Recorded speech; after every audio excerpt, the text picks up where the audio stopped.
Welcome back. In this particular video, we are going to create a Python program to display a hollow diamond shape, as you can see in your screen.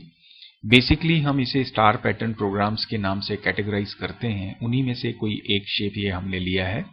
तो हम सीधे बात करते हैं इस programme को बनाने के लिए हम क्या लॉजिक इंप्लीमेंट करेंगे, किस तरह से ये प्रोग्राम बनेगा और फाइनली फिर इसे हम पाइथन शेल पे एग्जीक्यूट करके देखेंगे.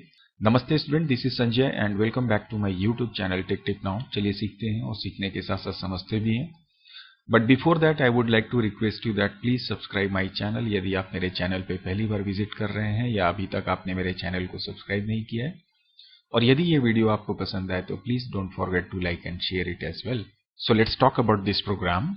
नाउ सबसे पहले तो मैं आपको बता दूं कि जब भी हम इस तरह के स्टार पैटर्न शेप्स के प्रोग्राम को डिस्प्ले करने की बात करते हैं या बनाने की बात करते हैं तो सबसे पहले तो हमें उसके स्ट्रक्चर को ऑर्गेनाइज करना पड़ता है एक रेक्टेंगल में, एक टैबुलर फॉर्मेट में, जहां पर फिर हम उनके इंडेक्सिंग का अगर कंपैरिजन करें तो हमें एक क्लू मिलता है.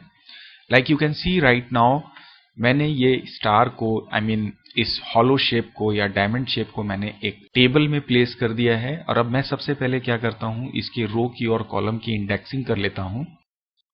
सो नाउ यू कैन सी ये मेरी कॉलम काउंटिंग है और ये मेरी रो काउंटिंग है. सपोज अगर मैं इसे i कंसीडर करूं और इसे j कंसीडर करूं, इसके बाद अगर मैं इस पैटर्न को ऑब्जर्व करने की कोशिश करूं तो मैं देखूंगा कि ये जो स्टार है इसका जो इंडेक्स नंबर है that you can say i is 0 and j is 0. Similarly जो नेक्स्ट है दैट इज योर 1 2, तो मैं इनके सारे इंडेक्स पोजीशंस को पहले पॉइंट आउट कर लेता हूं. So this is my 1 2, second is this 4 1. And similarly for others if we see, so now you can see यहाँ पर ये जो मैंने I और J की पोजीशन ली है, like this is my A, this is J, and here also you can say the first is your I, second is your J.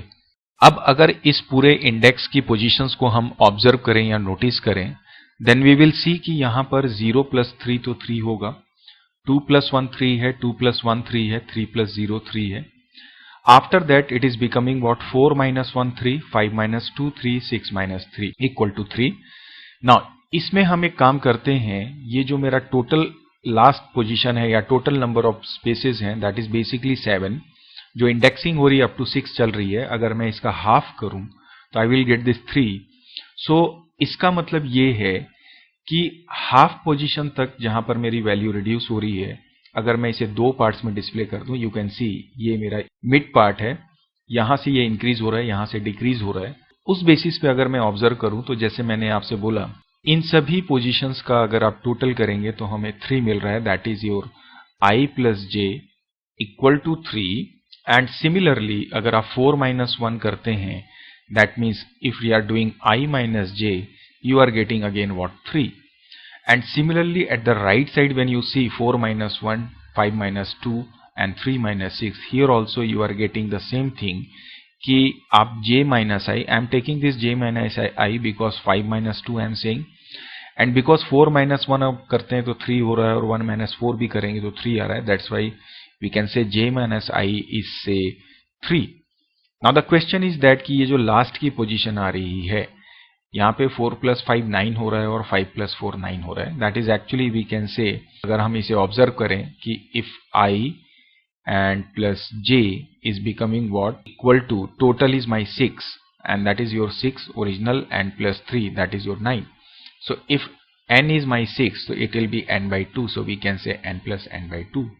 यहाँ पर n का मतलब ये है कि आप से फॉर एग्जाम्पल शुरू में ये चाहते हैं कि कितने आपको मैक्सिमम स्टार्स चाहिए. So this time if you see अगर मैं इसे 6 ले रहा हूं तो ये total 6 by half that is your 2 is 3. So I hope आपको ये कॉन्सेप्ट समझ में आ रहा होगा कि जब जब मेरे दोनों इंडेक्स का एडिशन 3 होगा, 3 का मतलब यहां पे मैं बात कर रहा हूं n by 2, मतलब यहां पे अगर n की वैल्यू 8 होती तो n by 2 4 होता.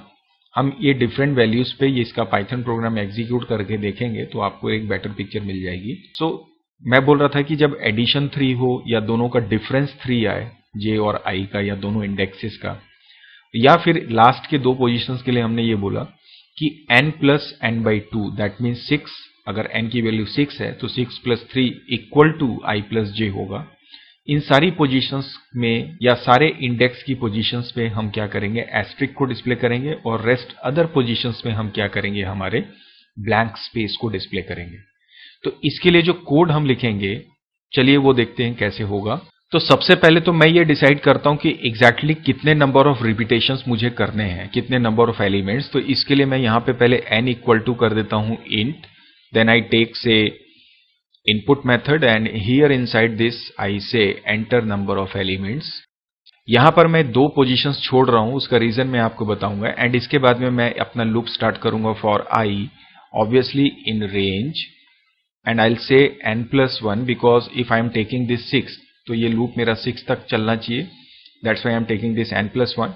एंड सिमिलरली इसके अंदर मैं जाऊंगा, यहां पर मैं बोलूंगा j in range obviously again n+1 and inside this मैं यहां पे कंडीशंस लगाऊंगा if my I plus j double equal to my n/2, here I am taking 2 slashes to make it integer and then similarly for other conditions like I minus j double equal to n/2 or you can say j minus I double equal to n/2 और similarly यहां पे मैं लिख रहा हूं I plus j double equal to n plus n/2 and इसके बाद में मैं यहां पे कोलन रखूंगा and if it is true then मैं यहां पे प्रिंट करूंगा स्टार एंड आफ्टर दिस मैं यहां पे दूसरा आर्ग्यूमेंट एंड लूंगा क्योंकि मुझे सेम लाइन पे स्टार्स चाहिए, सो मैं इसे ब्लैंक कर दूंगा।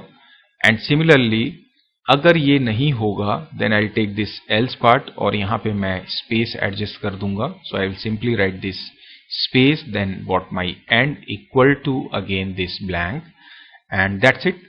इसके बाद में इस लूप से जब मैं एग्जिट करूंगा इंटरनल लूप से तो मैं यहां पे नेक्स्ट लाइन पे मूव करने के लिए ब्लैंक प्रिंट ले लूंगा और इस तरह से मेरा ये प्रोग्राम रेडी हो जाएगा। ये 2 लाइन मैंने इसलिए यहां पे छोड़ी है क्योंकि जब आप इस तरह के डायमंड शेप को प्रिंट करते हैं तो हमारे जो नंबर ऑफ स्पेसेस होते हैं अगर आप उसे कैलकुलेट करते हैं तो ये ऑड नंबर्स होते हैं। लाइक अगर 7 होगा तभी इसकी मिड पोजीशन पे हम ये अगर आप इसे 8 ले लेंगे तो हमें इसकी पोजीशन एडजस्ट करने में प्रॉब्लम आएगी। तो इसके लिए हम एक सॉल्यूशन ये करते हैं कि जब भी कोई अगर से फॉर एग्जांपल से 7 अगर इनपुट करेगा तो उसे मैं रिड्यूस करके 6 तक ले आऊंगा ताकि उनकी पोजीशंस जो है वो ऑड नंबर्स पे आ जाए। या फिर आप इस n+1 को रिमूव करके अगर कोई इवन नंबर इनपुट करेगा तो उसे माइनस करके ऑड कर सकते हैं, दोनों बात एक ही है।